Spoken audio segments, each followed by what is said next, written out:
11వ నెల 9వ తేదీ నుంచి ఏమంటున్నారంటే ఎయిర్పోర్ట్ కడతామంటున్నారు. ఎయిర్పోర్ట్ ఇంకా జాబ్లు డెవలప్మెంట్ చేస్తానంటున్నారు కానీ ఒక ఎకరానికి 1 కోటి ఇస్తానంటున్నారు కానీ భూములు లేకపోయిన వారు ఎక్కడికి వెళ్తారు? వాళ్ళేమవుతారు? భూములు ఉంటే దానిపైన వాళ్ళు ఉపాధి చేసుకుని పని చేసుకుని ఏదో రోజుకు 600 400 చొప్పున తెచ్చుకొని వాళ్ళ కడుపులు నింపుకొని ఏదో తింటారు. అలాగే ఇక్కడ ఉన్న అంటే వాళ్ళు ఈ భూములు లేకపోతే మరి వాళ్ళు ఎక్కడికి వెళ్తారు? వాళ్ళ భూములు ఉంటాయి కదా, మీరు 1 కోటి ఇవన్నీ ఇస్తూ ఉంటున్నారు కదా. వాళ్ళకి జీవనోపాధ్యాయం భూములపైనే వాళ్ళకి వస్తుంది కాబట్టి భూములు తీసుకోకండి. మా నాన్న కూడా ఒక కూలీ నాలి చేసుకున్న వ్యక్తే. అతను కూడా ఒక భూమి పైనకి వెళ్ళి మా దగ్గర ఉన్న భూమి 20 సెంట్లే. మాకు దాంట్లో ఉపాధి వస్తుంది కానీ దానికి చాలక మా నాన్న వేరే వాళ్ళ భూములపైకి వాళ్ళ తోటలకు వెళ్ళి పని చేసి రోజుకి 600 కూలీ తెచ్చి మాకు పెంచుతున్నారు. ఇంకా మాకు ఏ రోగం వచ్చినా, ఏ జబ్బు వచ్చినా, ఏటి వచ్చినా, పచ్చకమల్ల కానీ, కిడ్నీ రాళ్ళు కానీ, ఏదైనా పాము కరిసినా, ఏ వచ్చినా ఇదేంటి కాళ్ళు నొప్పులు ఇవేమి వచ్చినా మేము డాక్టర్స్కి ఎక్కడికి వెళ్ళము. కేవలం మేము ఇక్కడ మాకు దొరికే ఔషధాలు మొక్కల్ని మేము రసాలని తాగుతాం. మళ్ళీ ఆ ఆకులని మేము తింటాం. ఇలా కిడ్నీ రాళ్ళని ఇలా మేము డాక్టర్ దగ్గరికి ఎప్పుడు వెళ్ళము. మాకు ఇక్కడ చుట్టుపక్కలే ఎన్నో ఔషధాలు ఉన్నాయి.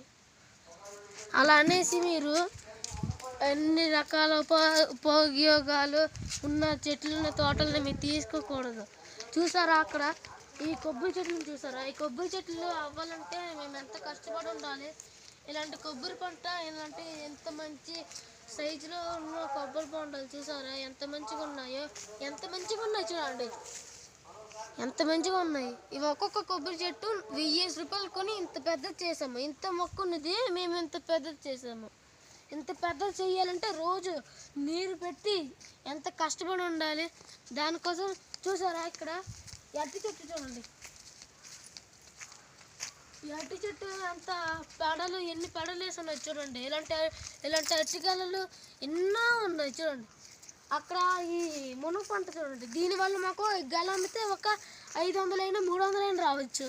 దానివల్ల ఒక కొబ్బరి పంటకైతే ఒక సంవత్సరంకి 60,000 రూపాయల చొప్పున మాకు అందుతున్నాయి. ఇలా చూడండి ఈ మునగ పంట పైన మాకు కనీసం ఎనీ టైం నాన్ స్టాప్లు కాలుస్తుంటాయి చూడండి.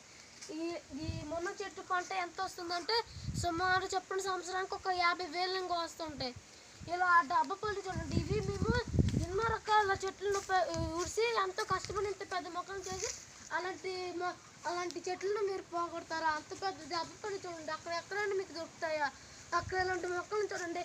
ఇలాంటి మామిడి చెట్టు మీరు ఎప్పుడైనా చూసారా? ఈ మామిడి చెట్లను మేము ఎంత కష్టపడి ఉడిస్తే ఎంతగా పెరుగుతుంది.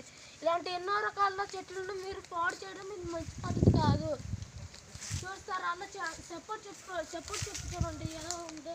ఆ సపోర్ట్ చెట్టు అంత పెద్దది అవ్వాలంటే అందులోపల ఎన్ని కాయలు పూయాలంటే మేము ఎంతో కష్టపడాలా. చూడండి ఇంత ఒక్కొక్క కాయ చూడండి, ఇంత ఒక్కొక్క కాయ చూడండి. ఇలాంటి కాయలు మేము ఎంతో కష్టపడి ఇంత పెద్ద చెట్లను ఉడిస్తే మీరేదో పుచ్చుకొని వచ్చేసి ఏదో ఎయిర్పోర్ట్ కట్టిస్తాం ఏదో చేసేస్తాం అనుకుంటూ అంటున్నారు కదా.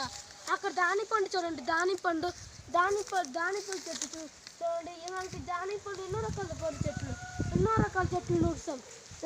మేము ఇలాంటి దానిపండు చెట్లు ఉడిసి మేము దీనిపై ఇవి కాయలు కాస్తున్న పళ్ళు తింటున్నాం. అక్కడ ఇది రామఫలం చెట్టు. దీనిది క్యాన్సర్కి క్యాన్సర్ అనే రోగానికి ఇది ఒక మందు, ఇది ఒక ఔషధం.